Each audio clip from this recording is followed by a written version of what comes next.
We are talking about those instructional strategies that promote student learning. It enhances the role of the teacher in the classroom and makes a teacher a more informed and effective teacher. ہم ان instructional strategies کے بارے میں بات کر رہے ہیں جس میں کلاس روم میں ٹیچنگ اینڈ لرننگ جو ہے وہ ایک بہتر طریقے سے کی جا سکتی ہے اور اس کے علاوہ جو مینجمنٹ ایشوز ہیں ان کو کنٹرول کیا جا سکتا ہے. اس میں ایک بہت اہم رول جو ہے وہ کوآپریٹو لرننگ جو ہے وہ ادا کرتی ہے. ہم اس کے بارے میں پہلے بھی بات کر چکے ہیں کہ کوآپریٹو لرننگ جو ہے it must be encouraged in the classroom. Teachers must downplay competition in the classroom. عام طور پر ہمارے اسکولز میں کمپٹیشن کو بہت پروموٹ کیا جاتا ہے. اسٹوڈنٹس کو یہ عادت ڈال دی جاتی ہے کہ انہوں نے ایک دوسرے کے ساتھ کمپیٹ کرنا ہے اور وہ جو کمپٹیشن ہے وہ بعض اوقات بہت سویئر ہو جاتا ہے. یہ چیز جو ہے یہ لرننگ کے لیے ایک مثبت کردار ادا نہیں کرتی. کلاس روم میں کمپٹیشن کا ہونا تو ضروری ہے مگر اس کے ساتھ ساتھ کوآپریٹو انوائرمنٹ کا ہونا بہت ضروری ہے. We must develop a sense of cooperation and collaboration among students. They should learn to cooperate with each other. And that is a very powerful instructional strategy.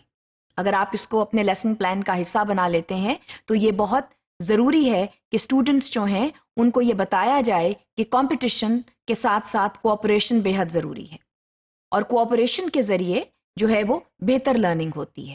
اس چیز کو ریسرچ نے بھی پروف کیا ہے اور یہ کہا گیا ہے کہ جہاں پر کوآپریٹو لرننگ ہوگی وہاں پر جو ٹیچرز ہیں وہ بہتر طریقے کے ساتھ پڑھا سکتے ہیں. اس میں ہوتا یوں ہے کہ اسٹوڈنٹس جو ہیں وہ ایکٹیولی انگیجڈ ہوتے ہیں towards the development of their own learning principles اور اس کے ساتھ ساتھ there is a sense of motivation.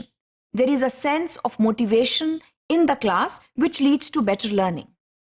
اسی لیے کوآپریٹو لرننگ جو ہے اس کو بے حد پروموٹ کیا گیا ہے اور ٹیچرز کو یہ جو ہے ایڈوائز کیا گیا ہے کہ جب آپ اپنے لیسن پلانز بنائیں تو اس میں ایسی ایکٹیویٹیز ضرور رکھیں which work towards cooperative tasks.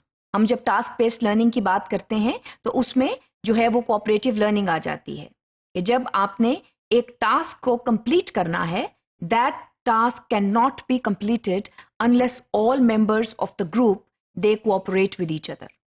So we assign roles to students. Different students work differently on the task and the end result is the same. For that, extreme collaboration is needed. یہاں پر competition جو ہے وہ down پلے ہو جاتا ہے اور students اس بات کو سیکھ لیتے ہیں کہ جب تک وہ ایک دوسرے کے ساتھ تعاون نہیں کریں گے اینڈ پروڈکٹ جو ہے وہ نہیں آئے گا. تو اس چیز کو یاد رکھیں کہ جو کوآپریٹو لرننگ ہے یہ ایک بہت اہم جو ہے وہ لرننگ ایکٹیویٹی ہے اور اس کو آپ اپنے کلاس روم میں باقاعدگی کے ساتھ استعمال کریں.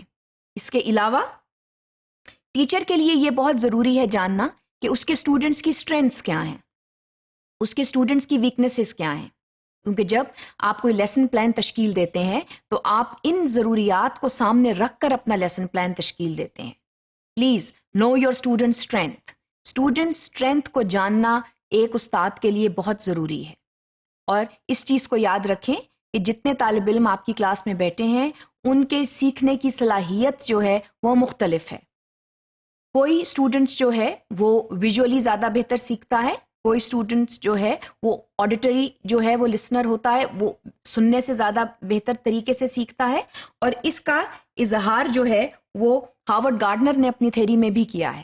ہاورڈ گارڈنر نے 1984 میں ملٹیپل انٹیلیجنسز کی جو تھیری تھی وہ دی تھی جس سے یہ بات سامنے آئی تھی کہ جو اسٹوڈنٹس ہیں وہ مختلف طریقوں سے سیکھتے ہیں اور ہمیں ان طریقوں کا استعمال اپنے لیسن پلانز میں کرنا چاہیے اور اپنے لیسن پلان میں اتنی گنجائش رکھنی چاہیے کہ مختلف لرنرز جو ہیں, مختلف اقسام کے جو لرنرز ہیں وہ اکوموڈیٹ ہو جائیں.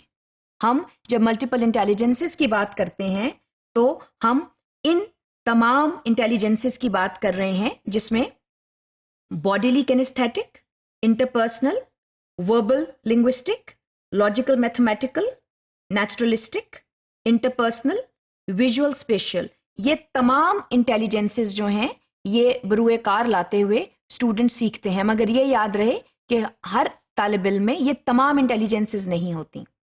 بعض اسٹوڈنٹس جیسے میں نے آپ کو بتایا وہ انٹرپرسنل انٹیلیجنس ان کی زیادہ بہتر ہوتی ہے، تو وہ کوآپریٹو لرننگ کے ذریعے زیادہ سیکھ سکتے ہیں. اسی طرح بعض اسٹوڈنٹس جو ہیں ان کی لاجیکل میتھمیٹیکل سکلز زیادہ بہتر ہوتی ہیں، وہ میتھمیٹکس میں بہت بہتر ہوتے ہیں اور لاجیکلی جو ہے وہ سوچتے ہیں. اسی طرح بعض اسٹوڈنٹس جو ہیں وہ وربل لنگوسٹک سکلز ان کی زیادہ بہتر ہوتی ہیں، جس کا مطلب یہ ہے کہ وہ لینگویج آرٹس میں زیادہ بہتر ہوتے ہیں. اسی طرح بعض لوگ جو ہیں وہ ویژولی اسمارٹ ہوتے ہیں، اس کا یہ مطلب ہے کہ وہ آرٹ میں بہتر ہیں. تو اسٹوڈنٹس کی سکلز کو سامنے رکھنا، جاننا بے حد ضروری ہے. اسی لیے یہ عمل بہت ضروری ہے کہ آپ ان تمام سکلز کا استعمال کرتے ہوئے اپنے لیسن پلانز تشکیل دیں اور اس چیز کا خیال رکھیں کہ جب آپ اپنے اسٹوڈنٹس کو پڑھا رہے ہیں تو اس کی اسٹرینثس اور ویکنیسز کو سامنے رکھتے ہوئے، ان انٹیلیجنسز کو سامنے رکھتے ہوئے لیسن پلانز بنائیں تاکہ تمام قسم کے جو اسٹوڈنٹس ہیں وہ اکوموڈیٹ ہو جائیں. یہ بہت ضروری ہے. اگر یہ نہیں آپ کریں گے تو اس کا نتیجہ یہ نکلے گا کہ جو ویژولی اسمارٹ لرنرز ہیں وہ کمپرومائز ہو جائیں گے، یا سملرلی جن کا لینگویج آرٹ سائڈ اسمارٹ ہے وہ کمپرومائز ہو جائیں گے. So please know your learner, know the strengths and weaknesses of your learners so that better lesson plans can be made and classrooms can be run efficiently and smoothly.